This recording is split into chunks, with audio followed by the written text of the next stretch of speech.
Hi guys, welcome back sa ating channel, Josam Engineering and Construction Services. Isa po kaming construction company na gumagawa ng vlog para po makapagbigay inspire sa inyo ang aming mga project. Isang like and share, malaking tulong na po yan sa amin. Salamat!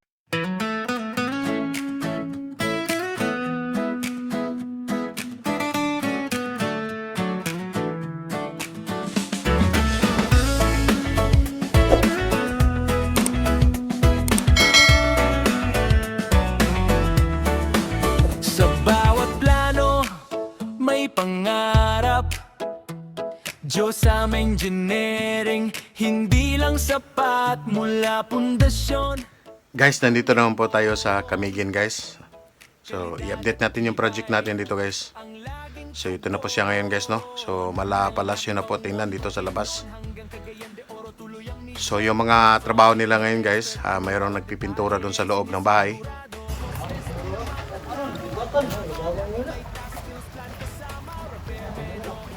At saka dito sa labas mayroong nagbabakod. So nandito rin po sa foreman guys, no. Sa ngayon po, yung mga kulom para po sa bakod na simento ay nakatayo na po guys. So kulang na lang yan, sisimentuhin, bubuhusan nila ng simento yung sukalo at saka yung sa kulom. Dito naman sa bandang kaliwa guys, ganun din.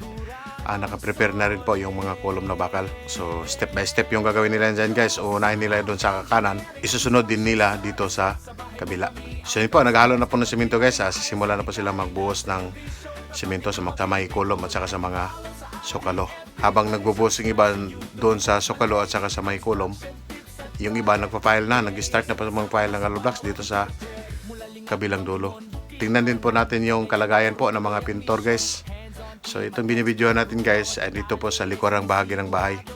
So sa likod kasi ng bahagi ng bahay guys ay konti lang po yung allowance, hindi madaanan ng tao doon sa ilalim. Kasi po sinagad nila doon sa pader ng kapitbahay. So wala na siyang allowance na papagdaanan pa ng tao.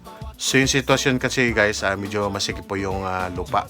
So hindi siya maganong kalawak. So since malaki yung bahay na itinayo, kaya ganyan po yung allowance. So balik tayo dito guys sa may bakod na ginagawa nila. So yun, mataas na po yung pinapile nila ng roadblock guys. So yung iba naglalagari na po ng para sa forma, para sa kulom, para po mabuhusan na ng simento yung kulom.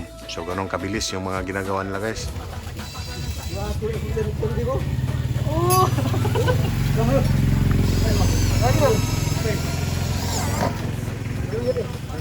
Hindi na po, no? Kasalukuyan na po silang nagtatali ng forma para sa kulom.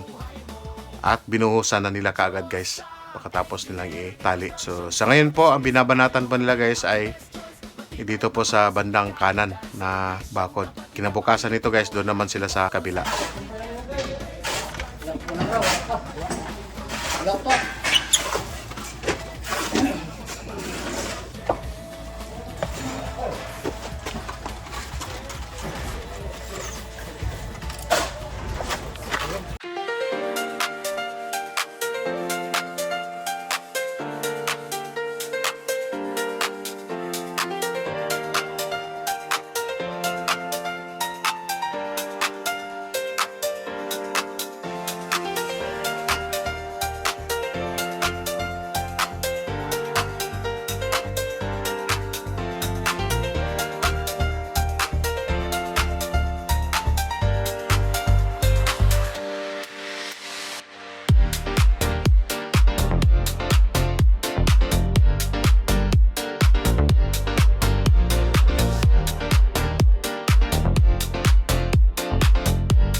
muna yung ating update for today's video dito po sa Kamigin Project. Bye-bye na po guys.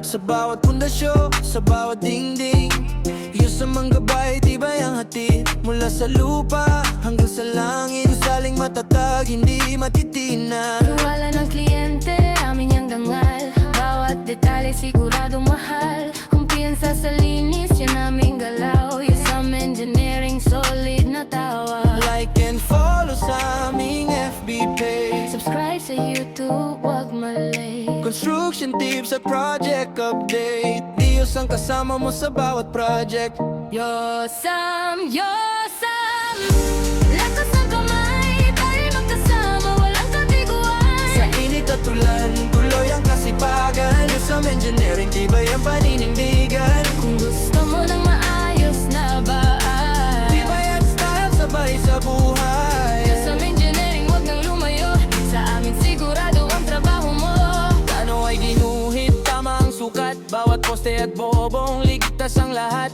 Mula sa bakod hanggang sa loob Porkas na disenyo sa amin nagpapangat Mula ling nating baon